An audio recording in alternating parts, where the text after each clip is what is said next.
বন্ধুরা, আমরা যে বিষয় নিয়ে আলোচনা করব আমাদের একাদশ শ্রেণীর ফার্স্ট সেমিস্টারের একটা গুরুত্বপূর্ণ অংশ, যেটা হলো আমাদের ইতিহাস পাঠ। তো আজকের আলোচনায় আমরা যে বিষয়টা মূলত জানবো বা যে বিষয়গুলো মূলত শিখব, সেটা হচ্ছে আমাদের এই চ্যাপ্টার থেকে যে শর্ট টাইপের প্রশ্ন আমাদের পরীক্ষায় আসতে পারে, সেই শর্ট টাইপের প্রশ্ন। তো প্রথম কথা যেটা বলার কথা, গতানুগতিক নোট নয়, বিষয়গুলো আমি সংক্ষেপে তোমাদের সামনে আলোচনা করব। প্রয়োজনে প্রত্যেকটা কথা একটু খাতায় নোটস করে রাখবে বা যে কোনো মূল্যে মনে রাখার চেষ্টা করবে, কারণ এর মধ্যে থেকেই তোমাদের পরীক্ষাতে প্রশ্ন আসবে, এটা তোমরা নিশ্চিতভাবে জেনে রাখতে পারো। তো আমি সময় নষ্ট করব না, কারণ যেহেতু চ্যাপ্টারটা ভীষণই বড় এবং অনেক আলোচনা রয়েছে, সেহেতু আমি চ্যাপ্টারটা শুরু করি। প্রথম যে কথাগুলো তোমাদের মনে রাখতে হবে, একদম প্রথম কথা, ইতিহাস। ইতিহাসটা কি? ইতিহাস হলো অতীতের বিজ্ঞানসম্মত আলোচনা। ঠিক আছে? ইতিহাস কি? ইতিহাস হলো অতীতের বিজ্ঞানসম্মত আলোচনা। এই কথাটা কিন্তু মনে রাখতে হবে। নেক্সট যে কথাটা বলবো, এই ইতিহাস শব্দটির অর্থটা কি? তাহলে ইতিহাস কি? অতীতের বিজ্ঞানসম্মত আলোচনা। এই ইতিহাস শব্দের অর্থ কি? অর্থ হলো মানব সভ্যতার বিবর্তনের কাহিনী। কি বললাম? মানব সভ্যতার বিবর্তনের কাহিনী। ঠিক আছে? যে কথাগুলো বলছি খুব মনে রাখবে। নেক্সট, এই ইতিহাস শব্দের ব্যুৎপত্তিগত অর্থ। এটা হচ্ছে ব্যুৎপত্তিগত অর্থ। ব্যুৎপত্তিগত অর্থ কি বা ব্যুৎপত্তি কি? এটা হচ্ছে ইতি যোগ হ যোগ আস। ঠিক আছে? প্রথম এই যে ইতিহাস, এর সংজ্ঞা দিয়েছিলেন কারা? ইতিহাসের সংজ্ঞা প্রথম কে দিয়েছিল? প্রথম দিয়েছিল গ্রিকরা। যে কথাগুলো বলছি মনে রাখবে। তাহলে প্রথম সংজ্ঞা কারা দিয়েছিল? গ্রিকরা। আচ্ছা, এই যে ইতিহাস, এর ইংরেজি বানান কি? HISTORY, তাই তো? এইবার যদি আমি এই হিস্টোর বলি, অর্থাৎ HISTOR, এই হিস্টোর, এই শব্দটুকু কিন্তু আবার ল্যাটিন শব্দ। কি বললাম? বোঝা গেল? এই হিস্টোর শব্দটি আবার কোথা থেকে এসেছে? হিস্টোরিয়া থেকে এসেছে। HISTORIA, হিস্টোরিয়া থেকে এসেছে। আর এই হিস্টোরিয়া শব্দের অর্থটা কি? এই হিস্টোরিয়া শব্দের অর্থ হলো সত্যকে বের করার জন্য অনুসন্ধান করা। বের করার জন্য অনুসন্ধান করা। বোঝা গেল কি বললাম? তাহলে দেখো, এই সিম্পল যে হিস্টোরি, এই শব্দটুকুর মধ্যেই কত পরিমাণে শর্ট কোশ্চেনগুলো রয়েছে, আমি কিন্তু পরপর স্টেপ ওয়াইজ তোমাদের ব্যাখ্যা করলাম। নেক্সট, এইবার যদি বলা হয় যে স্বাভাবিক আমাদের যে হিস্টোরি শব্দ, এই হিস্ট্রি বা আমি যদি বলি যে HISTORY, এই শব্দটি কোথা থেকে উৎপত্তি হয়েছে? হিস্টোরি শব্দটির উৎপত্তি হয়েছে জার্মান থেকে। কি বললাম? জার্মান থেকে হিস্টোরি শব্দটির কিন্তু উৎপত্তি হয়েছে, মূল শব্দ। এবার ইতিহাসের জনক কাকে বলা হয়? ইতিহাসের জনক বলা হয় হচ্ছে হেরোডোটাসকে। কি বললাম? দেখো, সব কিন্তু শর্ট। হেরোডোটাসকে বলা হয় ইতিহাসের জনক। আচ্ছা, যদি বলা হয় যে হেরোডোটাসকে ইতিহাসের জনক কে বলেছেন, তাহলে উত্তর কি হচ্ছে? সিসেরো। কি বললাম? সিসেরো বলেছেন। তাহলে ইতিহাসের জনককে হেরোডোটাস, কে জনক বলেছেন? সিসেরো বলেছেন। ঠিক আছে? প্রশ্নটা যদি ঘুরিয়ে বলে আধুনিক ইতিহাস তত্ত্বের জনক কাকে বলা হয়? কি বললাম? আধুনিক ইতিহাস তত্ত্বের জনক কাকে বলে? দেখো, আধুনিক ইতিহাস তত্ত্বের জনক, প্রশ্নটা যদি একটু ঘুরিয়ে বলা হয়, তখন কে উত্তর চলে আসবে? Leopold von Ranke. Leopold von র্যাঙ্কেকে বলা হয় হচ্ছে আধুনিক ইতিহাস তত্ত্বের জনক। ঠিক আছে? প্রশ্নটাকে ঘুরিয়ে একটু অন্যরকমভাবে করতে পারে, যে যদি বলে চীন দেশে ইতিহাসের জনক কে ছিল? মনে রাখবে, মা কিয়েন ছিল চীনের ইতিহাসের জনক। চীন দেশে ইতিহাসের জনক ছিল কে? মা কিয়েন। আচ্ছা, এই ইতিহাস শব্দটা প্রথম কোথায় দেখা যায়? মনে রাখবে, ইতিহাস শব্দটা প্রথম দেখা পাওয়া যায় হচ্ছে অথর্ববেদে। কি বললাম? অথর্ববেদ, ভারতের প্রাচীন যে ধর্মগ্রন্থ, তার মধ্যে একটা বেদের অংশ, যার নাম হচ্ছে অথর্ববেদ। ঠিক আছে? এই কথাটা কিন্তু মাথায় রাখবে। এবার কিছু কিছু কথা আমি তোমাদের বলবো, যে কথাগুলো একটু অবশ্যই মনে রাখার চেষ্টা করবে। আচ্ছা, কি কি কথাগুলো মোস্ট ইম্পর্টেন্ট? যেমন ধরো, ইতিহাস দর্শনের একটি শাখা, কথাটা কে বলেছেন? হেরোডোটাস। এগুলো কিন্তু মনে রাখতে হবে। ইতিহাস হলো অতীত ও বর্তমানের মধ্যে অন্তহীন কথোপকথন, কে বলেছেন? কার।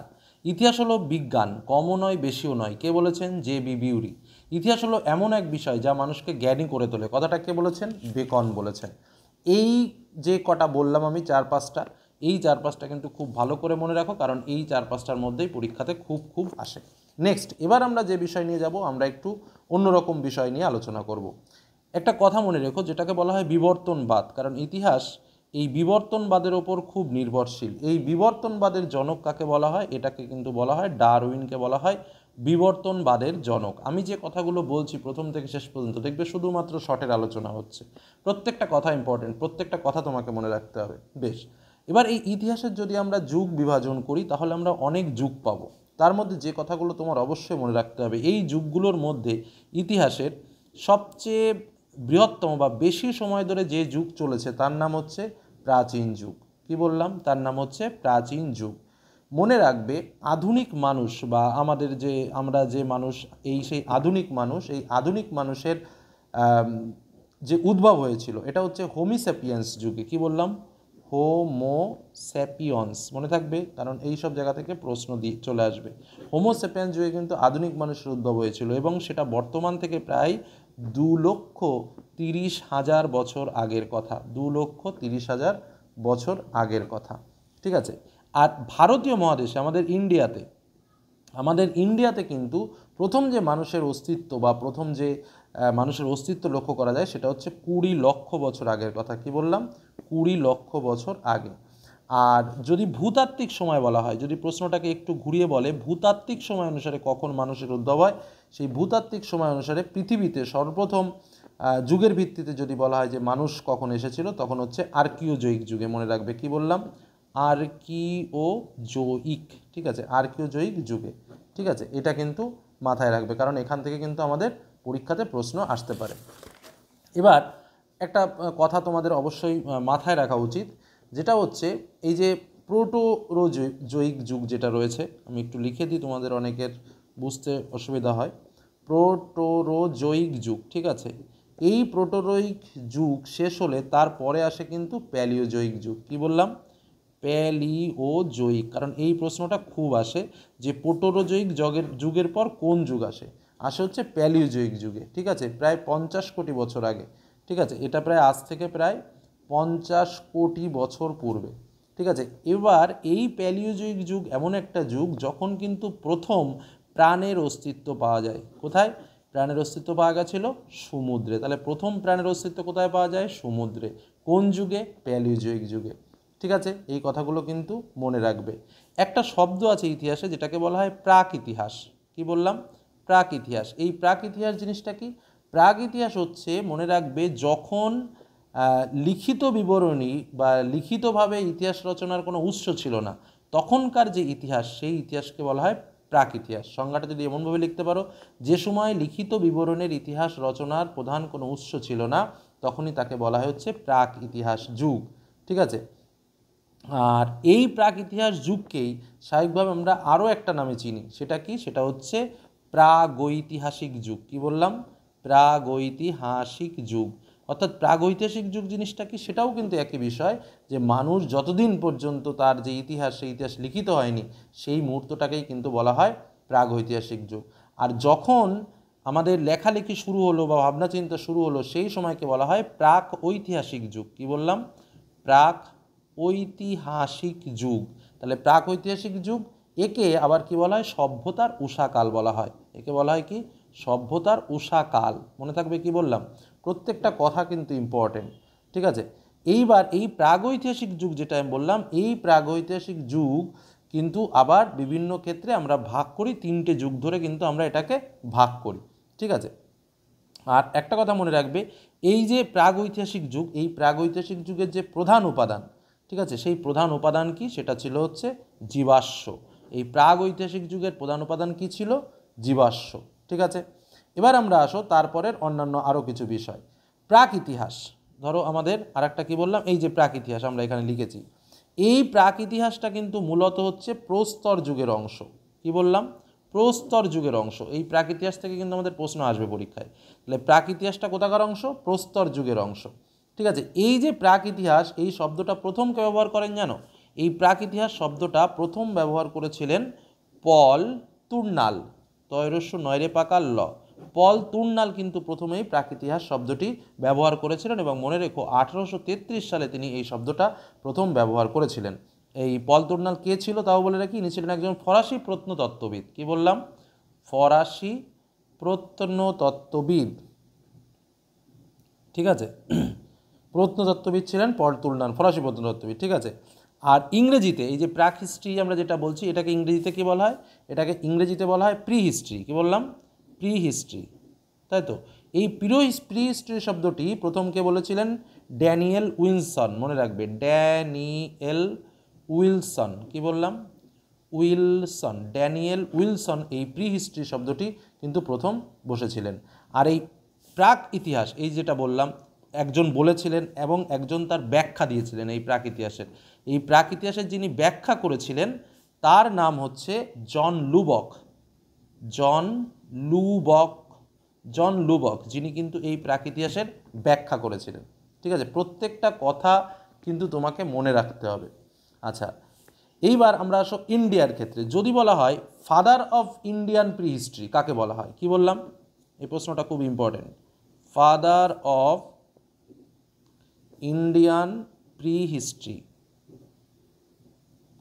Father of Indian pre history কাকে বলা হয়? মনে রাখবে রবার্ট ব্রুস ফুটকে। কি বললাম? রবার্ট ব্রুস ফুটকে বলা হয় father of Indian pre history. এটা কিন্তু খুব ইম্পর্টেন্ট, ঠিক আছে। আচ্ছা, এইবার আসো, এবার আমরা একটু প্রাগৈতিহাসিক যুগ সম্পর্কে আরেকটা মূল ইম্পর্টেন্ট একটা তথ্য আমাদের বাদ চলে গেছে, যেটা একটু মনে রাখতে হবে।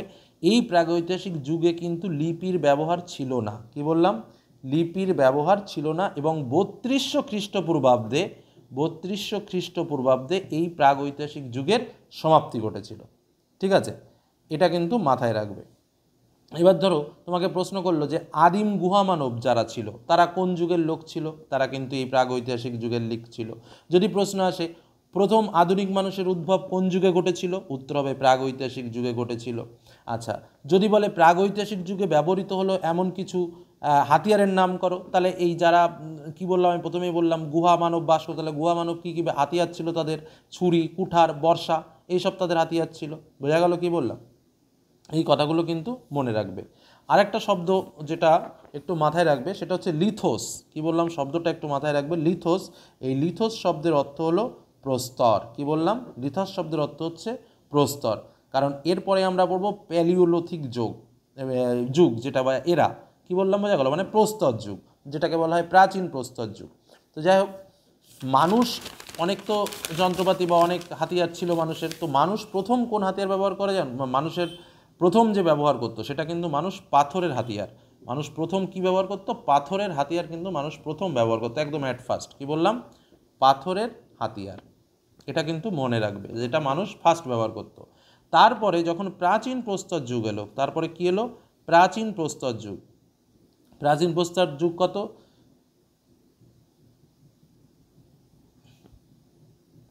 হ্যাঁ, তাহলে কি বললাম? 10,000 খ্রিস্টপূর্বাব্দ থেকে শুরু করে 20 লক্ষ, এটা কিন্তু 20 লক্ষ খ্রিস্টপূর্বাব্দ থেকে 10,000 খ্রিস্টপূর্বাব্দ পর্যন্ত কিন্তু প্রাচীন প্রস্তর যুগ, ঠিক আছে।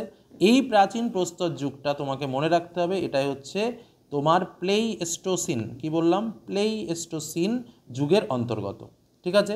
আচ্ছা, এই প্লেইস্টোসিন শব্দটা কোথাকার? এই শব্দটা হচ্ছে গ্রিক শব্দ। কি বললাম? এই শব্দটা কোথাকার? গ্রিক শব্দ। এবং এই প্লেইস্টোসিন শব্দটার আক্ষরিক অর্থ কি? অতি সাম্প্রতিক। কি বললাম? অতি সাম্প্রতিক, ঠিক আছে। এই যুগটা কখন শুরু হয়েছিল? এই প্লেইস্টোসিন যে যুগটা, এটা প্রায় 20 লক্ষ বছর আগে শুরু হয়েছিল, আমি তোমাকে যেটা বললাম। আচ্ছা, এটা কখন শেষ হয়েছে? মোটামুটি 10,000 খ্রিস্টপূর্বাব্দ আগে বা 11,000 খ্রিস্টপূর্বাব্দ বছর আগে। এই প্লেইস্টোসিন যুগকে আরও একটা যুগ বলা হয়, তার নাম হচ্ছে কি? তুষার যুগ। কি বললাম? তাকে বলা হয় হচ্ছে তুষার যুগ, ঠিক আছে। এই কথাগুলো কিন্তু মনে রাখবে। আচ্ছা, এবার একটু নিদর্শনের কথা বলি। এই যে প্রাচীন প্রস্তর যুগ, যদি বলে প্রাচীন প্রস্তর যুগের নিদর্শন প্রথম কোথায় দেখা গেছিল? মনে রাখবে চেন্নাইয়ের কাছে অবস্থিত পল্লভরমে। কি বললাম? পল্লভরম, চেন্নাইয়ের কাছে অবস্থিত পল্লভরমে কিন্তু প্রথম এই প্রাচীন প্রস্তর যুগের নিদর্শন দেখা গেছিল। আর যদি বলে, আমি তো বললাম যে প্রথম হাতিয়ারের নাম কি? প্রথম একটা হচ্ছে পাথরের হাতিয়ার, আর তারপরে যেটা আবিষ্কার হয়েছিল সেটা হচ্ছে হাত কুঠার। কি বললাম? হাত কুঠার। প্রাচীন প্রস্তর যুগে আবিষ্কৃত প্রথম যে হাতিয়ার সেটার নাম হচ্ছে হাত কুঠার। এরপরেই কিন্তু চলে আসলো আমাদের যেটা কোয়ার্টজাইট যুগ। তো কোয়ার্টজাইট যুগের আরেক নাম কি? আরেক নাম ছিল প্রাচীন প্রস্তর যুগ। এই যে প্রাচীন প্রস্তর যুগ, এই প্রাচীন প্রস্তর যুগের আরেক নাম হচ্ছে কিন্তু মনে রাখবা কোয়ার্টজাইট যুগ, যেটা একটা শিলার ওপর বিশেষ করে নামকরণ করা। কি বললাম? কোয়ার্টজাইট যুগ। ঠিক আছে, এটা কিন্তু খুব ইম্পর্টেন্ট। এই যে তথ্যগুলো বললাম, এই তথ্যগুলো কিন্তু অবশ্যই ঠিকঠাকভাবে মনে রাখবে। নেক্সট, পরবর্তীতে আমাদের যেটা যাব, তাহলে আমরা প্রাচীন প্রস্তর যুগ সম্পর্কে মোটামুটি একটু তথ্য জানলাম। আর আরও একটু তথ্য জানাই, এই সময় এই যে প্রাচীন প্রস্তর যুগ বললাম, এই সময় যারা বসবাস করতো তারা কিন্তু নিগ্রো জাতিগোষ্ঠীর লোক ছিল। কি বললাম? তারা কোথাকার লোক ছিল? নিগ্রো জাতিগোষ্ঠীর লোক ছিল। তো প্রাচীন প্রস্তর যুগের পরে কি আসলো? মধ্যপ্রস্তর যুগ। কি বললাম? কোন যুগ আসলো? মধ্যপ্রস্তর যুগ। এই মধ্যপ্রস্তর মানে হচ্ছে মেসোলিথিক। কি বললাম? MESOLITHIC। এই মেসোলিথিক শব্দটি দুটো শব্দ থেকে এসেছে। কি কি? একটা হচ্ছে মেসোস, ঠিক আছে, এবং আর একটা হচ্ছে লিথোস। মেসোস আর লিথোস শব্দ থেকে এসেছে। আর এই মেসোলিথিক শব্দটি প্রথমকে ব্যবহার করেছিলেন হোডার ওয়েস্ট্রপ প্রথম কিন্তু এই মেসোলিথিক শব্দটি ব্যবহার করেছিলেন 1877 সাল নাগাদ। ঠিক আছে। আচ্ছা, এই যে মেসোস শব্দের অর্থ হচ্ছে মধ্য বা মাঝারি। ঠিক আছে, কখন হয়েছিল? মোটামুটি স্টার্ট কখন হয়েছিল? যেহেতু এটা শেষ হয়েছিল যখন, তখন এটা শুরু হবে। তার মানে স্বাভাবিকভাবে 10,000 খ্রিস্টপূর্বাব্দে কিন্তু এই মধ্যপ্রস্তর যুগের সূচনাটা হয়েছিল। মধ্যপ্রস্তর যুগের অন্যতম বৈশিষ্ট্য কী ছিল? এই সময় কিন্তু প্রথম কৃষি পদ্ধতির আবিষ্কার হলো। কি বললাম? কৃষি পদ্ধতির আবিষ্কার হলো। ঠিক আছে, এবং বিভিন্ন কার্যকারী জিনিস সেসব করতো। আরেকটা কথা মনে রাখবে, মানুষের প্রথম পশুপালন করতে শেখে। প্রথম পশুপালন করে কিন্তু এই যুগেই। ঠিক আছে, আরেকটা কথা মনে রাখবে, আদমগড় বা ভীমবেটকা গুহার যে চিত্র, সেটাও কিন্তু এই মধ্যপ্রস্তর যুগের। তারপরে যে স্লেজ গাড়ির ব্যবহার শুরু হয়েছিল, কি বললাম? স্লেজ গাড়ির ব্যবহার, সেটাও কিন্তু এই মধ্যপ্রস্তর যুগের। ঠিক আছে, তারপরে প্রথম আদিম মানুষ যে প্রথম নৌকা তৈরি করেছিল, সেই নৌকাও তৈরি করেছিল কিন্তু এই মধ্যপ্রস্তর যুগের। আর এই মধ্যপ্রস্তর যুগের অবসানটা কখন হয়েছিল? 8,000 খ্রিস্টপূর্বাব্দে। আর এই সম্পূর্ণ মধ্যপ্রস্তর যুগটা কোন যুগের অন্তর্গত? এটা হচ্ছে হলোসিন যুগের অন্তর্গত। কি বললাম? হলোসিন যুগের অন্তর্গত। যে কথাগুলো বলছি একটু মনে রাখবে, কারণ খুবই ইম্পর্টেন্ট। আর এই সময় মানুষ কী করতো? মধ্যপ্রস্তর যুগে প্রধান জীবিকা পশু শিকার, মাছ ধরা, গাছের ফলমূল সংগ্রহ করা, এইসব কাজ করতো। আর তারপরে তো বললাম যে হাতিয়ার তৈরি করা ছিল তাদের একটা বিরাট ধর্ম, বা তারা হাতিয়ার তৈরি করতো। আর তাদের কিন্তু গৃহপালিত পশুও ছিল। গৃহপালিত পশু তারা কী চাষ করতে জানো? তারা কুকুরকে পোষ মানাতো প্রথম। ঠিক আছে। আচ্ছা, আর একটা বিষয় তোমাদের বলি, এই যে আমি বললাম এখানে মিথোস শব্দের অর্থ মধ্য, আর একটা হচ্ছে লিথোস যেটা ছিল, এর শব্দের অর্থ হচ্ছে নতুন। ঠিক আছে, এটার অর্থ কি? নতুন। তাহলে এই হলো আমরা প্রাচীন প্রস্তর যুগ আর মধ্যপ্রস্তর যুগ সম্পর্কে জানলাম। এবার একটু নব্যপ্রস্তর যুগ সম্পর্কে জানি। কি বললাম? নব্যপ্রস্তর যুগ। তাহলে নব্যপ্রস্তর যুগ আমাদের যেটা আগেরটা শেষ হয়েছিল, অর্থাৎ প্রায় খ্রিস্টপূর্ব 8,000 খ্রিস্টপূর্বাব্দ থেকে আমাদের নব্যপ্রস্তর যুগ শুরু হলো। আর নবপ্রস্তর যুগে স্বাভাবিকভাবে কৃষি পদ্ধতির ব্যবহার হলো। আচ্ছা, এই সময় কিন্তু ভারতের প্রথম শস্যের চাষ শুরু হয়েছিল, এবং চাষ করতো মানে কি? স্পেসিমেন্ট শস্য যেটাকে বলা হয়, যে একটা নির্দিষ্ট শস্যের চাষ করতো। তোমাদের বলে রাখি, ভারত প্রথম যে শস্যের চাষ করেছিল তার নাম কি জানো? তার নাম হচ্ছে জব। জব বলি না, সেই প্রথম কিন্তু জবের চাষ করা হয়েছিল। প্রাচীন ভারতের সর্বপ্রথম যে শস্যের চাষ করা হয়েছিল তার নাম হচ্ছে জব। আর প্রথম যে নাঙ্গলের ব্যবহার শুরু হয়েছিল, সেটাও কিন্তু এই নব্যপ্রস্তর যুগে। কি বললাম বোঝা গেল? নাঙ্গলের ব্যবহার শুরু হয়েছিল প্রথম কিন্তু এই নব্যপ্রস্তর যুগে শুরু হয়েছিল। এই কাস্তের ব্যবহার কিন্তু প্রথম নব্যপ্রস্তর যুগে শুরু হয়েছিল। ঠিক আছে। আর তারপরে আরেকটা কথা তোমাদের বলে কি, নবপ্রস্তর যুগে যে সমাধিগুলো হতো, মানে মৃতদেহ, সেই মৃতদেহগুলো পাথর দিয়ে সমাধি দিত। এইগুলোকে বলা হতো ডোলমেন। কি বলা হতো? ডোলমেন বলা হতো। ঠিক আছে। আর আরেকটা কথা তোমাদের বলে রাখি, গর্ডন চাইল্ড একজন বিখ্যাত ব্যক্তি ছিলেন, যিনি কিন্তু এই নব্যপ্রস্তর যুগ, মানে এই যে এত ডেভেলপমেন্ট হলো হঠাৎ করে নবপ্রস্তর যুগ, যার জন্য এটাকে বলা হয় নব্যপ্রস্তর যুগের বিপ্লব বলা হয়। ঠিক আছে, নব্যপ্রস্তর যুগের বিপ্লব। এই নব্যপ্রস্তর যুগের বিপ্লব, এই কথাটা প্রথম বলেছিলেন গর্ডন চাইল্ড। কি বললাম? গর্ডন চাইল্ড কিন্তু এই শব্দটা বলেছিলেন, নব্যপ্রস্তর যুগের বিপ্লব। ঠিক আছে। নেক্সট, তাহলে এই সময় থেকে কিন্তু ধীরে ধীরে আমাদের ডেভেলপমেন্ট শুরু হয়ে গেল। আচ্ছা, এবার একটা কথা মনে রাখবে, এই নবপ্রস্তর যুগে কিন্তু মানুষের প্রথম আরও কাজ শুরু হয়, সেটা হচ্ছে কি? পোশাক তৈরির কাজ শুরু হয়। পোশাক, ওই পশুর চামড়া লোম দিয়ে তৈরি শুরু হয়। প্রথম বয়ন শিল্পের সূত্রপাত ঘটে, পোশাক মানেই স্বাভাবিকভাবে প্রথম বয়ন শিল্পের সূত্রপাত ঘটে, তাই তো। আচ্ছা, আবার এই সময় যে ধাতুর প্রচলন ছিল সেই ধাতুটা কী ছিল বলো তো? সেই ধাতুটা ছিল হচ্ছে তামা। এই সময় কিন্তু ধান চাষও শুরু হয়েছিল পরবর্তী সময়ে, এবং আনুমানিক প্রায় 5,000 বছর আগে, কি বললাম 5,000 বছর আগে কিন্তু ধান চাষের শুরু হয়েছিল। এই সময় একটা বিখ্যাত সভ্যতা আবিষ্কার হয় যার নাম হচ্ছে মেহেরগড় সভ্যতা। কি বললাম? মেহেরগড় সভ্যতা। কে আবিষ্কার করেন? মেহেরগড় সভ্যতা আবিষ্কার করেছিলেন তোমার জা ফ্রাসোয়া জারিজ, তাই তো, জা ফ্রাসোয়া জারিজ, যে কিন্তু মেহেরগড় সভ্যতা আবিষ্কার করেছিল কত খ্রিস্টাব্দে? না, 1974 খ্রিস্টাব্দে, তাই তো। এবং এই যখন আবিষ্কার করেছিল সেই সময় কিন্তু একটা কৃষি যন্ত্র আবিষ্কৃত হয়েছিল। সেটা কি? সেটা হচ্ছে পাথরের কাস্তে আবিষ্কার হয়েছিল। কি বললাম? পাথরের কাস্তে, ঠিক আছে। আরেকটা কথা মনে রাখি, যেমন ধান চাষ হতো, তারপরে তোমার তার আগে তো বললাম জব চাষ হতো প্রথম, তারপরে কিন্তু এখানে কার্পাস তুলো চাষও হতো, কার্পাস তুলোর চাষও কিন্তু তারও নিদর্শন পাওয়া যায় এখানে, ঠিক আছে। যাই হোক, তারপরে এই সময় জলসেচের নিদর্শনও পাওয়া যায়। কি বললাম? জলসেচের নিদর্শন পাওয়া যায় না কোথায়? এই মেহেরগড় সভ্যতাতে, ঠিক আছে। আর এই যে সম্পূর্ণ বিষয়গুলো, এই শব্দটা কিন্তু তুমি মনে রাখবে, কারণ এর আগেও বলেছি প্রাক ইতিহাস সম্পর্কে। আর প্রাক ইতিহাস হলো এই তোমার প্রায় ঐতিহাসিক যুগ। আর এই প্রাকের পরে একটা কথা মনে রাখবে, প্রাক ইতিহাসের পরে শুরু হয় হচ্ছে প্রায় ইতিহাস, ঠিক আছে। এই প্রায় ইতিহাস যুগে কিন্তু কি হয়? সভ্যতা সংস্কৃতির লিখিত যে রূপ, সেই লিখিত রূপ কিন্তু প্রাক ইতিহাসে পাওয়া যায়নি, কিন্তু প্রায় ইতিহাসে কিন্তু কিছু কিছু তথ্য আমরা পেয়ে যাই প্রায় ইতিহাসে। এবং এই প্রায় ইতিহাস সম্পর্কে যে ধারণা আমাদের প্রথম যে দিয়েছিল তার নাম হচ্ছে ক্রিস্টোফার হকার। কি বললাম?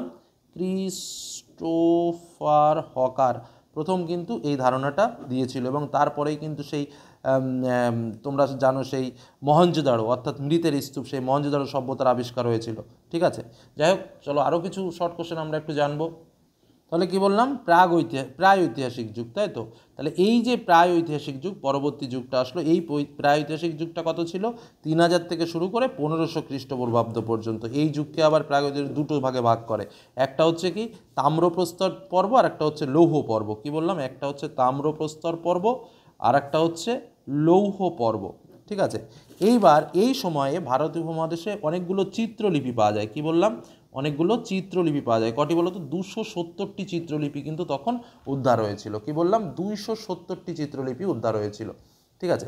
তারপরে আমরা যে কথাগুলো মনে রাখবো, এই যুগের পর স্বাভাবিকভাবে পরবর্তী সময়ে তাম্রপ্রস্তর যুগ শুরু হয়, ঠিক আছে। নব্যপ্রস্তর যুগের পর কি শুরু হলো? তাম্রপ্রস্তর যুগ। তোমার তার মধ্যে আবার এই যে প্রাগ ঐতিহাসিক যুগ চলে আসে, 3,000 থেকে 1500-র মধ্যে প্রাগ ঐতিহাসিক যুগ চলে। আচ্ছা, এই যে তাম্রপ্রস্তর যুগ, এর আবার আরেকটা নাম আছে যেটা হচ্ছে তাম্রশ্রী সংস্কৃতি, ঠিক আছে। এটা একটু হালকা করে মনে রাখবে। আচ্ছা, তারপরে আমাদের যে বিষয়টা জানতে হবে সেটা খুব ইম্পর্টেন্ট, সেটা হচ্ছে লৌহ যুগ। যেটা আমরা এই যে লৌহটা পড়লাম, এই লৌহ যুগের একটা অন্যতম বৈশিষ্ট্য ছিল, কি বলতো? সেটা হচ্ছে ধূসর চিত্রিত মৃৎপাত্র, ঠিক আছে, চিত্রিত মৃৎপাত্র। আর এই লৌহ যুগের সূচনা কিন্তু কখন হয়েছিল? আনুমানিক 1500 খ্রিস্টাব্দে কিন্তু এই লৌহ যুগের সূচনাটা হয়েছিল। প্রথম তাম্রপ্রস্তর যুগ, তারপরে কিন্তু লৌহ যুগের সূচনা হয়েছিল, ঠিক আছে। আর এই সময় একটা খুব গুরুত্বপূর্ণ জিনিস আবিষ্কার হয় যেটাকে বলা হয় রেডিও কার্বন ডেটিং। কি বললাম? Radio carbon dating. এইটাকে আবিষ্কার করেছে বলতো উইলার্ড, নামগুলো মনে রাখো, উইলার্ড ফ্রাঙ্ক লিবি। কি বললাম? লিবি।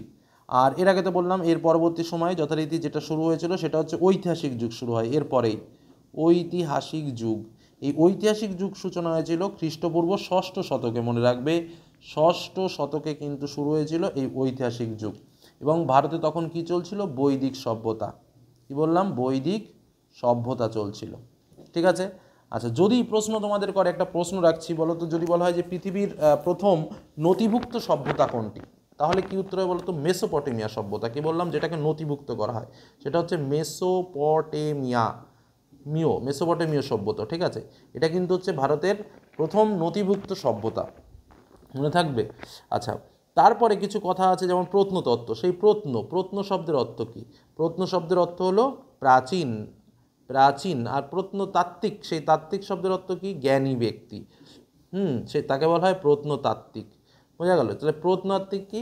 অর্থাৎ প্রাচীন যে বিভিন্ন বস্তু বা শিলাখণ্ড আছে সেই সব নিয়ে যেসব জ্ঞানী ব্যক্তিরা গবেষণা করেন তাদেরকেই বলা হয় প্রত্নতাত্ত্বিক, বা বিভিন্ন যে প্রাচীন শিলাখণ্ড আছে সেই সব শিলাখণ্ড। আচ্ছা, নেক্সট যে কথাগুলো তোমাকে অবশ্যই মনে রাখতে হবে, আমি বেশি ডিটেলসে যাব না, তাহলে খুব বেশি আলোচনাটা আরও দীর্ঘায়িত হবে। যে প্রশ্নগুলো তোমাদের আসার মতো, যেগুলো শর্ট এসে, যেটা হচ্ছে তোমার বৃহৎ পিরামিড। বৃহৎ পিরামিড কি? বৃহৎ পিরামিডের নাম হচ্ছে খুফুর পিরামিড। এই কথাটা কিন্তু মনে রাখবে, খুফুর পিরামিড, বোঝা গেল? এটা হলো বৃহৎ পিরামিড। আচ্ছা, যদি বলা হয় যে পৃথিবীর প্রথম সৌরপঞ্জিকা কোথায় আবিষ্কৃত হয়েছিল? সৌরপঞ্জিকা, সৌরপঞ্জিকা, প্রথম সৌরপঞ্জিকা কোথায় আবিষ্কৃত হয়েছিল? মিশরে। কি বললাম? মিশরে প্রথম সৌরপঞ্জিকা আবিষ্কার হয়েছিল। যদি এটা মিশরের রাজাদের কি বলা হতো? ফেরাও বলা হতো। কি বললাম? ফেরাও বলা হতো। ঠিক আছে। আচ্ছা, মিশরের ফেরাও পরিবারের সদস্যদের যে সমাধিস্থল গঠিত হয়েছিল বা যাদের সমাধি দেওয়া হতো যে স্থানে বা যে নগরে, সেই নগরের নাম কি বলতো? সেই নগরের নাম ছিল হচ্ছে থিবস। ঠিক আছে। আচ্ছা, আর মৃতদেহকে মমি হিসেবে কারা সংরক্ষণ করে রাখতো? মিশরীয়রা। মিশরীয়রা কিন্তু মৃতদেহকে মমি হিসেবে সংরক্ষণ করে রাখতো। আচ্ছা, একটা মজার জিনিস বলি, এই যে আমরা বলি পূর্ণিমা, অমাবস্যা, এসব শব্দগুলো বলি না, বলো তো এইসব শব্দগুলো প্রথম কারা ব্যবহার করেছিল? এসব শব্দগুলো কিন্তু প্রথম মিশরের আদিবাসীরা কিন্তু এইসব জিনিসগুলো তৈরি করেছিল, যেটাকে বলা হয় চান্দ্র বৎসর রীতি। কি বললাম? চান্দ্র বৎসর রীতি। এই চান্দ্রবৎসর রীতি কিন্তু তৈরি করেছিল কারা? মিশরের লোকজন। আর সৌরবৎসর নীতিও কিন্তু আছে, সেটাও কিন্তু মিশরের লোকজন তৈরি করেছিল। আচ্ছা, বর্তমানে বিশ্বে স্বাভাবিকভাবে খ্রিস্টাব্দ নিয়ে চলাচল করা হয় বা খ্রিস্টাব্দ বলা হয়। একটা প্রশ্ন আছে, প্রাচীন সুমেরের যে বিশাল মন্দির আছে, প্রাচীন সুমেরের যে বিশাল মন্দির পাওয়া যায়, সেই মন্দিরগুলোকে কি বলা হয় বলো তো? প্রাচীন সুমেরের মন্দিরগুলোকে বলা হচ্ছে জিগুরাত। কি বললাম? জিগুরাত। প্রাচীন সুমেরের যে বিশাল বড় বড় মন্দির, সেই মন্দিরগুলোকে বলা হয় জিগুরাত। আচ্ছা, ব্যাবিলনের একটা শহর আছে, সেই ব্যাবিলনের উত্তর দিকটা খুব উঁচু এবং সেই উঁচু ভাগের নাম হচ্ছে আক্কাদ। কি বললাম? আক্কাদ। আর যে এই দিকটা, দক্ষিণ দিকটা যেটা রয়েছে সেটা হচ্ছে নিচু, এই দক্ষিণ ভাগের নাম হচ্ছে সুমের। কি বললাম? সুমের। তাহলে ব্যাবিলনের উত্তর দিকের নাম আক্কাদ আর দক্ষিণ দিকের নাম কি বললাম? সুমের। আচ্ছা, তারপরে বলো একটা কথা মাথায় রাখবা, অনেক পাঠোদ্ধার এখনও কিন্তু, যেসব তৎকালীন সময় যেসব লেখালেখি ছিল, অনেক কিছু পাঠোদ্ধার হয়নি। তার মধ্যে হরপ্পা সভ্যতায় বেশি, বা হরপ্পার যে সিলমোহরগুলো ছিল সেগুলো কিন্তু বেশিরভাগই আমরা এখনও পাঠোদ্ধার করতে পারিনি। আচ্ছা, এবার একটু আমরা অন্যদিকে চলে যাই। অশোক, যার নাম আমরা শুনেছি শিলালিপিতে, তো সেই অশোকের শিলালিপি কোন ভাষায় লেখা? প্রাকৃত ভাষায় আর ব্রাহ্মী ভাষায়। কি বললাম? প্রাকৃত ভাষায় আর ব্রাহ্মী ভাষায় কিন্তু লেখা। এবং এখানে কলিঙ্গ যুদ্ধ, সেই কলিঙ্গ যুদ্ধের কিন্তু বর্ণনাও পাওয়া যায়। আর এই লেখাগুলো পাঠোদ্ধার করা হয়েছিল কত সালে? 1837 সালে। কে করেছিল? James Prinsep. কি বললাম? জেমস প্রিন্সেপ করেছিল এই লেখাগুলো। আচ্ছা, তারপরে আমরা চলে আসি এই যে ধর্ম। আমরা একটা শব্দ নিয়ে খুব লাফালাফি করি বর্তমানে, সেই ধর্ম। বলতে ধর্ম কথাটা প্রথম কোন লেখে উল্লেখ আছে? প্রথম মাস্কি লেখ। কি বললাম? শব্দটা মনে রাখবে, প্রথম মাস্কি লেখে কিন্তু এই ধর্ম শব্দটা লেখা রয়েছে। তো এরকম বিভিন্ন টাইপসের প্রশ্ন কিন্তু রয়েছে, বিভিন্ন টাইপসের প্রশ্ন নিয়ে আমরা আলোচনা করছি। প্রত্যেকটা প্রশ্ন ইম্পর্টেন্ট, কেউ বলতে পারবে না যে এই প্রশ্নটা আসবে না বা এই প্রশ্নটা আসবে না।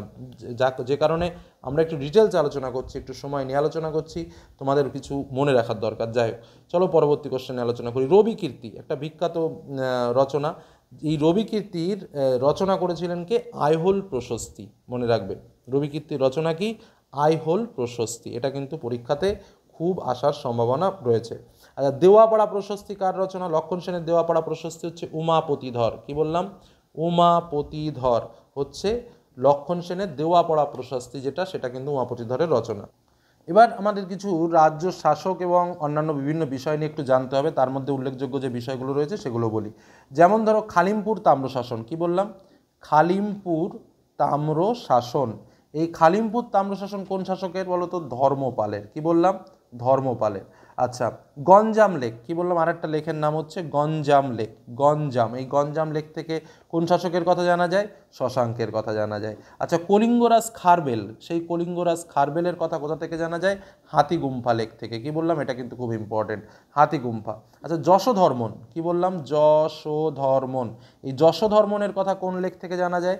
মান্দাসোর লেক থেকে। কি বললাম? মান্দাসোর লেক থেকে। বোঝা গেল? এই সব কথাগুলো কিন্তু অবশ্যই অবশ্যই করে মাথায় রাখতে হবে। তারপরে ধরো হিন্দুস্তান, আমরা যে খুব বলি হিন্দুস্তান, এই হিন্দুস্তান কথাটার উল্লেখ কোথায় পাওয়া গেছিলো, কেউ বলতে পারবে হিন্দুস্তান কথাটার প্রথম উল্লেখ কোথায় পাওয়া গেছিলো? মনে রাখবে নকশ ই রুস্তম, নকশ ই রুস্তম, এই নকশ ই রুস্তমে প্রথম এই হিন্দুস্তান শব্দের আমরা কিন্তু ব্যাখ্যা পাই। আচ্ছা, যদি বলা হয় বিশ্বের প্রাচীনতম শিলালেখ কোথায় পাওয়া যায়, সেটা হচ্ছে ইরানে। কি বললাম? ইরানে। মনে রাখবে বিশ্বের প্রাচীনতম যে শিলালেখ সেটা কিন্তু ইরানে। আচ্ছা, যদি বলা হয় যে মুদ্রার যে মুদ্রা নিয়ে পড়াশুনো করা, ঠিক আছে, মুদ্রা নিয়ে পড়াশুনো করা, এই মুদ্রার যে পঠন পাঠন, সেই মুদ্রার পঠন পাঠনকে কী বলা হয়? নিউমিসমেটিক্স। কি বললাম? নিউমিসমেটিক্স। ভারতে কখন মুদ্রার প্রচলন ঘটে?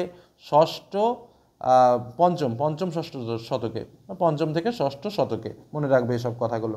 আচ্ছা, ভারতের যে মুদ্রা, সেই মুদ্রার উল্লেখ কোন গ্রন্থে পাওয়া যায়? সেটা হচ্ছে পাণিনির অষ্টাধ্যায়ীতে। অষ্টাধ্যায়ী রচনা আছে পাণিনির, সেই পাণিনির অষ্টাধ্যায়ীতে প্রথম মুদ্রার রচনা পাওয়া যায়। আচ্ছা, যদি বলে যে ঋগ্বৈদিক ও পরবর্তী বৈদিক যুগে প্রচলিত যে স্বর্ণ মুদ্রা, তার নাম কি? তার নাম হচ্ছে নিষ্ক ও শতমান। কি বললাম? নিষ্ক ও শতমান। এইসব কথাগুলো কিন্তু মনে রাখতে হবে। আচ্ছা, ভারতে প্রথম সোনার মুদ্রা কারা চালু করেছিল জানো? সেটা হচ্ছে কুষাণ সম্রাট। কি বললাম? কুষাণ সম্রাটরা প্রথম সোনার মুদ্রা চালু করেছিল। কে? ভীম কদফিসেস প্রথম কুষাণ সম্রাট ছিলেন, যিনি কিন্তু সোনার মুদ্রা তৈরি করেছিলেন। এসব কথাগুলো কিন্তু খুব খুব মানে ইম্পর্টেন্ট। আচ্ছা, পাল রাজা যারা ছিল, সেই পাল রাজাদের মুদ্রার নাম কি ছিল? নারায়ণী। মনে থাকবে, পাল রাজাদের মুদ্রার নাম কি ছিল? নারায়ণী। চোল রাজাদের যে স্বর্ণ মুদ্রা ছিল, সেই চোলদের স্বর্ণ মুদ্রার নাম কি ছিল? ক্যাসু। কি বললাম? চোলদের স্বর্ণ মুদ্রার নাম কি ছিল? ক্যাসু ছিল। দ্বিতীয় চন্দ্রগুপ্ত যখন ছিল, দ্বিতীয় চন্দ্রগুপ্ত এক ধরনের রূপার মুদ্রা প্রচলন করেছিল, তার নাম কি ছিল বলো তো? রূপক। দ্বিতীয় চন্দ্রগুপ্ত চালু করেছিল। এই সব কথাগুলো প্রচুর পরিমাণে জানতে হবে। আচ্ছা, গুপ্ত যুগ যখন ছিল, তখনও স্বর্ণমুদ্রা ছিল। সেই গুপ্ত যুগের স্বর্ণমুদ্রাকে কী বলা হতো? বলা হতো দিনার। কি বললাম? দিনার বলা হতো। ঠিক আছে। আচ্ছা, তারপরে ধরো এই তোমার মুদ্রা নিয়ে যদি আরও দু একটা প্রশ্ন আলোচনা করি, যে নিসার নামক মুদ্রা, সেই নিসার নামক মুদ্রাকে চালু করেছিল? জাহাঙ্গীর চালু করেছিল। বহলুলি, কি বললাম? আর একটা মুদ্রার নাম বহলুলি। এই বহলুলি মুদ্রাকে চালু করেছিল? বহুলোল মোদি। মোদি বলছি, বহলোল লোদি চালু করেছিল বহলুলি মোদি। আরও বিভিন্ন মুদ্রা রয়েছে, যেমন ধরো জিতল। কি বললাম? জিতল ও দেবিনী একটা মুদ্রা আছে কিন্তু, দেবিনী। এই জিতল ও দেবিনী এটা কি মোহাম্মদ বিন তুঘলকের আমলে চালু হয়েছিল। সেকেল নামে একটা মুদ্রা পাওয়া যায়, যেটা হচ্ছে মেসোপটেমিয়াতে ছিল। কি বললাম? মেসোপটেমিয়া। অ্যাকচুয়ালি শর্টের পরীক্ষা তো মেসোপটেমিয়াতে ছিল। ঠিক আছে। পার্শিক যারা ছিল, সেই পার্শিকদেরও স্বর্ণ মুদ্রা ছিল। ঠিক আছে। পার্শিকদের স্বর্ণ মুদ্রার নাম কি ছিল? দারিক। কি বললাম? দারিক ছিল। আচ্ছা, তারপরে ধরো হরপ্পা আর চোল আমল যখন ছিল, তখন কিন্তু ব্রোঞ্জের ব্যবহার ছিল। ঠিক আছে। আচ্ছা, পোড়ামাটির ভাস্কর্য কখন চালু হয়েছিল? পোড়ামাটির ভাস্কর্য প্রথম যেটা চালু হয়েছে সেটা হচ্ছে প্রাগ ঐতিহাসিক যুগে। কি বললাম? প্রাগ ঐতিহাসিক যুগে কিন্তু প্রথম পোড়ামাটির ভাস্কর্য চালু হয়। আচ্ছা, যদি বলা হয় ভারতের চিত্রকলার শ্রেষ্ঠ প্রকাশ কোথায়, সেটা কিন্তু অজন্তার গুহাচিত্র। এই কথাটা কিন্তু মনে রাখবে, অজন্তার গুহাচিত্র, যেখানে ভারতীয় চিত্রকলার শ্রেষ্ঠ প্রকাশ ঘটেছিল। ঠিক আছে। নেক্সট, তারপরে আরও কিছু গুরুত্বপূর্ণ কথা বলি। ধরো প্রাচীন মিশরীয় লিপি, এই প্রাচীন মিশরীয় লিপির আর একটা নাম আছে। কি নাম? হাইরোগ্রাফিক লিপি। কি বললাম? হাইরোগ্লিফিক লিপি, যেটা হচ্ছে প্রাচীন মিশরীয় লিপির আর এক নাম। তাহলে কারা আবিষ্কার করেছিল? প্রশ্নটা ঘুরিয়ে দিতে পারে, হাইরোগ্লিফিক লিপি কারা আবিষ্কার করেছিল? তাহলে কারা? উত্তর হচ্ছে মিশরীয়রা। ঠিক আছে। এই কথাগুলো কিন্তু মনে রাখবে। আচ্ছা, এই যে লিপি, ঠিক আছে, এই লিপিটা কোথায় লেখা হতো জানো তো? প্যাপিরাসে। কি বললাম? প্যাপিরাস লেখার পদ্ধতি আবিষ্কার করেছিল প্রাচীন মিশরীয়রা, প্যাপিরাসে লিখত। আর এই প্যাপিরাস কি? প্যাপিরাস ছিল হচ্ছে প্রকৃতপক্ষে গাছের ছাল। প্যাপিরাস কি ছিল? প্রকৃতপক্ষে গাছের ছাল ছিল। আচ্ছা, এই হায়ারোগ্লিফিক লিপিকে কিন্তু আরেকটা জিনিস বলা হয়, যেটাকে বলা হয় দেবলিপি। কি বললাম? দেবলিপি। আর এই হায়ারোবেটিক লিপির উদ্ভাবক কারা? সেটা কিন্তু মিশরের পুরোহিতরা। ঠিক আছে, এটা কিন্তু মাথায় রাখবে। আর এই হায়ারোগ্লিফিকের যে চিত্রলিপি ছিল, সেই চিত্রলিপির সংখ্যা কটি ছিল? 750টি। আচ্ছা, যদি বলা হয় পৃথিবীর প্রথম লিখিত আইন কে সংকলন করেন, উত্তর হচ্ছে হামুরাবি। কি বললাম? হামুরাবি তিনি কিন্তু ব্যাবিলনের শ্রেষ্ঠ শাসক ছিলেন এবং আইন বিষয়ে তিনি কিন্তু খুব অনেক কিছু জানতেন এবং সে মোটামুটি আইন পরিচালনার জন্য 282টি সূত্র আবিষ্কার করেছিল। আচ্ছা, বলো তো সিন্ধুলিপি কোথায় আবিষ্কৃত হয়েছিল? সিন্ধুলিপি আবিষ্কৃত হয়েছিল পশ্চিম ভারতে। কি বললাম? পশ্চিম ভারতে সিন্ধুলিপি আবিষ্কার হয়েছিল। আচ্ছা, বেদ, বেদের অর্থ কি? বেদের অর্থ হচ্ছে জ্ঞান। বেদ কয় প্রকার? 4 প্রকার। কি কি? ঋগ্বেদ, সামবেদ, যজুর্বেদ, অথর্ববেদ, তাই তো? এই 4টি বেদকে একত্রে কি বলা হয়? এই 4টি বেদকে বলা হয় হচ্ছে সংহিতা। কি বললাম? সংহিতা। এই 4টি বেদের মধ্যে মনে রাখবে ঋগ্বেদ, সামবেদ এবং যজুর্বেদ, এই 3টি বেদকে হচ্ছে একত্রে ত্রয়ী বলা হয়। কি বললাম? ত্রয়ী। এই ঋগ, সাম আর তোমার যজু, এই 3টেকে একত্রে ত্রয়ী বলা হয়। আর বেদ শুনে শুনে মনে রাখা হতো বলে একে বলা হয় শ্রুতি বলা হয়। ঠিক আছে? আর বেদের অপর নাম কি? বেদের অপর নাম হচ্ছে অপৌরুষেয়। বেদের অপর নাম কি? বেদের অপর নাম হচ্ছে অপৌরুষেয়। আর সর্বাপেক্ষা প্রাচীন বেদ কোনটি? সেটা হচ্ছে ঋগ্বেদ। আর ঋগ শব্দের অর্থ কি? ঋগ শব্দের অর্থ হচ্ছে স্তুতিমূলক মন্ত্র। আচ্ছা, ঋগ্বেদের কিন্তু আবার কয়েকটি ভাগ আছে। ঋগ্বেদকে আবার কটি ভাগে ভাগ করা যায় বলো তো? 10টি ভাগে ভাগ করা যায় ঋগ্বেদকে। আর প্রার্থনার মন্ত্র কোন আছে? এই ঋগ্বেদে কিন্তু আছে তোমার প্রার্থনার মন্ত্র। আর এই বেদ থেকে কিন্তু আমরা একটা মূল বিষয় জানতে পারি, আর্যদের জীবনযাত্রা কেমন ছিল সেটা কিন্তু আমরা বেদ থেকে জানতে পারি। যদি প্রশ্ন আসে বেদাঙ্গ কটি? বেদাঙ্গ হচ্ছে 6টি। ঠিক আছে? এবার এখান থেকে অনেক দর্শন ছিল, তার মধ্যে যেমন ধরো আমি বলি সাংখ্য দর্শন বলে একটা দর্শন ছিল। কি বললাম? সাংখ্য দর্শন। সেই সাংখ্য দর্শনের প্রণেতা কে ছিল? কপিল ছিল। সাংখ্য দর্শনের প্রণেতা কে ছিল? কপিল। ঠিক আছে? এরপর ধরো কি ছিল? যোগ দর্শন ছিল। যোগ দর্শনের কে ছিল? পতঞ্জলি। কি বললাম? পতঞ্জলি। তারপর ধরো ন্যায় দর্শন ছিল। ন্যায় দর্শনের কে ছিল? গৌতম ছিল। বৈশেষিক দর্শন ছিল। বৈশেষিক দর্শনে কে ছিল? কনাদ ছিল। ঠিক আছে? তারপরে পূর্ব মীমাংসা ছিল। পূর্ব মীমাংসাতে কে ছিল? জৈমিনী। পূর্ব মীমাংসাতে ছিল হচ্ছে জৈমিনী। আচ্ছা, উত্তর মীমাংসাতে ছিল হচ্ছে বাদরায়ণ। কি বললাম? উত্তর মীমাংসাতে ছিল হচ্ছে বাদরায়ণ। ঠিক আছে? বলতে প্রাচীন ভারতের মেকিয়াভেলি কাকে বলা হয়? প্রাচীন ভারতের মেকিয়াভেলি বলা হতো কৌটিল্যকে। এই কথাগুলো কিন্তু মাথায় রাখবে। প্রাচীন ভারতের মেকিয়াভেলি কাকে বলা হতো? কৌটিল্যকে। আচ্ছা, অর্থশাস্ত্র, সেই কৌটিল্য যার কথাটা আমি বললাম, এই কৌটিল্যর কিন্তু একটা বিখ্যাত ধর্মগ্রন্থ আছে, তার নাম হচ্ছে অর্থশাস্ত্র। আর যদি বলা হয় ইহুদিদের প্রাচীন ধর্মগ্রন্থ কোনটি? ইহুদিদের প্রাচীন ধর্মগ্রন্থ হচ্ছে ওল্ড টেস্টামেন্ট। মনে রাখবে, ওল্ড টেস্টামেন্ট, যেটা হচ্ছে ইহুদিদের প্রাচীন ধর্মগ্রন্থ। খ্রিস্টানদের বাইবেল, এটা লিখলাম না, যাই হোক। তারপরে যদি বলে পৃথিবীর প্রাচীনতম মহাকাব্য কোনটি? পৃথিবীর প্রাচীনতম মহাকাব্য কোনটি? উত্তর হচ্ছে গিলগামেশ। কি বললাম? গিলগামেশ, যেটা হচ্ছে পৃথিবীর প্রাচীনতম মহাকাব্য। এটা কোথাকার? এটা কিন্তু মেসোপটেমিয়ার। কি বললাম? এটা মেসোপটেমিয়ার কিন্তু হচ্ছে এই মহাকাব্যটা। আর এটা হচ্ছে তোমার সুমেরীয় ভাষায় রচিত। কোন ভাষায় রচিত? সুমেরীয় ভাষায় কিন্তু রচিত। আরও একটা মহাকাব্যের নাম তোমরা জানো, সেটা হচ্ছে কি? ইলিয়াড আর ওডিসি, তাই তো? সেই ইলিয়াড আর ওডিসি এটা কে রচনা করেছিল? এটা রচনা করেছিল হচ্ছে হোমার। কি বললাম? হোমার। আমাদের যেমন রামায়ণ, মহাভারত হচ্ছে প্রাচীন ভারতের দুটো প্রধান মহাকাব্য, যেটা বীরগাথামূলক। মহাভারতের রচয়িতাকে ব্যাসদেব। মহাভারতের শ্লোক সংখ্যা 1,00,000। মহাভারতের আদি নামও আছে, তার নাম হচ্ছে জয়কাব্য। পঞ্চম বেদ বলা হয় মহাকাব্যকে। পৃথিবীর দীর্ঘতম কাব্য হচ্ছে মহাভারত। ঠিক আছে? বা পাণ্ডব সাহিত্য বলা হয় মহাভারতকে। মহাভারতের মূল বিষয় কি? মহাভারতের মূল বিষয় হচ্ছে কুরু আর পাণ্ডবদের মধ্যে যুদ্ধ। রামায়ণের রচনা বাল্মীকি। ঠিক আছে? রামায়ণের যে মূল সমস্যা কি? মূল সমস্যা হচ্ছে আর্য আর অনার্যদের মধ্যে সংঘাত। রামায়ণের শ্লোক সংখ্যা 24,000। এইসব বেসিক কথাগুলো কিন্তু একটু মনে রাখার চেষ্টা করবে। রামায়ণের 7টি খণ্ড আছে। ঠিক আছে? আচ্ছা, তারপরে চলে যাবো আরও কিছু গুরুত্বপূর্ণ প্রশ্ন, যে প্রশ্নগুলো আমাদের অবশ্যই জানতে হবে, এবং এই চ্যাপ্টারটা খুবই বড়। তারপর আমরা একটু যাবো পুরাণ শব্দটির অর্থ কি? পুরাণ শব্দটির অর্থ হচ্ছে প্রাচীন। ঠিক আছে? পুরাণের ভিত্তিতে লেখা প্রথম যে আমাদের ঐতিহাসিক গ্রন্থ, যার নাম হচ্ছে কি? রাজতরঙ্গিনী। কি বললাম? রাজতরঙ্গিনী। ভারতে পুরাণের সংখ্যা কটি? 18টি। তাই তো? পুরাণগুলো রচনা হয়েছিল কখন? গুপ্ত যুগে কিন্তু এই পুরাণের রচনা হয়েছিল। ঠিক আছে? যেমন মৌর্য বংশের ইতিহাস জানা যায় কোথা থেকে? বিষ্ণু পুরাণ থেকে। ঠিক আছে? অন্ধ্র আর সাতবন বংশের সম্পর্কে জানা যায় কোথায় থেকে? মৎস্য পুরাণ থেকে। গুপ্ত বংশের জানা যায় কোন ইতিহাস থেকে? বায়ু পুরাণ থেকে। সূর্য দেবতার যে পুজো হয় তা কোথায় রয়েছে? ভবিষ্যৎ পুরাণে রয়েছে। এরকমভাবে পুরাণের বিভিন্ন ভাগগুলো রয়েছে। আচ্ছা, আর কিছু গ্রন্থ রয়েছে, যে গ্রন্থগুলো একটু তোমাদের মনে রাখতে হবে, যেমন হর্ষচরিত রচিত গ্রন্থের নাম কি? এই হর্ষচরিত কে লিখেছিল? বাণভট্ট। হ্যাঁ। তারপরে তোমার বিক্রমাঙ্ক দেবচরিত কার রচনা? বিলহনের রচনা হচ্ছে বিক্রমাঙ্ক দেবচরিত। ঠিক আছে। তারপরে রাজতরঙ্গিনী কার লেখা? কলহনের রচনা। আচ্ছা, রাজতরঙ্গিনীতে কোন রাজার ইতিহাস জানা যায়? কাশ্মীরের রাজা। এসব বেসিক প্রশ্নগুলো কিন্তু তোমাদের জানতে হবে, ঠিক আছে। আর যে আলোচনাটা স্বাভাবিক আমি তোমাদের সামনে করলাম এইগুলো কিন্তু একটু মাথায় রাখবে। যেমন ইবন বতুতা কোন দেশের পর্যটক ছিলেন? আফ্রিকান পর্যটক ছিলেন ইবন বতুতা। এই চ্যাপ্টারটা অ্যাকচুয়ালি প্রচুর বড় চ্যাপ্টার, প্রচুর কোশ্চেন। যেমন হোয়াট ইজ হিস্ট্রি, এটা একটু মনে রাখো। What is history, what is history, এই গ্রন্থটা লেখককে? এই গ্রন্থটা লেখা হচ্ছে E.H. কার। এটা কিন্তু খুব পরীক্ষাতে আসে, E.H. কার।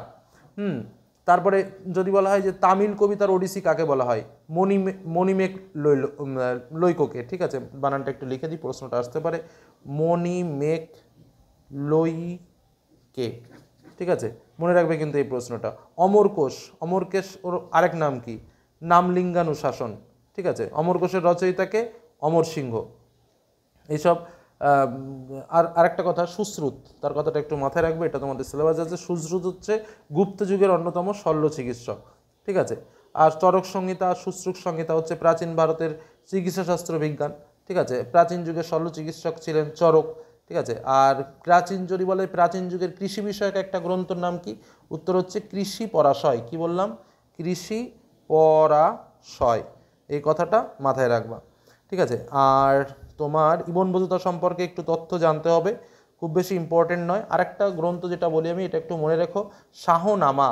শাহনামা গ্রন্থের রচয়িতা হচ্ছে ফিরদৌস। এই কথাটা একটু মাথায় রেখো, ফিরদৌস ছিল হচ্ছে শাহনামা গ্রন্থের রচয়িতা। মোটামুটি এই যেটুকু পার্ট আমি বললাম, মোটামুটি এই তথ্যগুলো একটু মনে রেখো। আর মুঘল সাম্রাজ্যের কথা আর বেশি ডিটেলসে যাচ্ছি না, কারণ এগুলো আমাদের বেসিক পার্ট, এগুলো তোমরা সাধারণভাবে পড়লেই পেয়ে যাবে। যে মুঘল সাম্রাজ্যের প্রতিষ্ঠাতা ছিলেন বাবর। বাবরের রচিত গ্রন্থের নাম তুজুকি বাবরি। বাবরনামার বইটির অপর নাম হচ্ছে তুজুকি বাবরি, সেটাও তোমরা জানো, ঠিক আছে। এসব কিছু কিছু আকবরের যে নবরত্ন ছিল তার মধ্যে যিনি অন্যতম ছিলেন তার নাম ছিল আবুল ফজল, ঠিক আছে।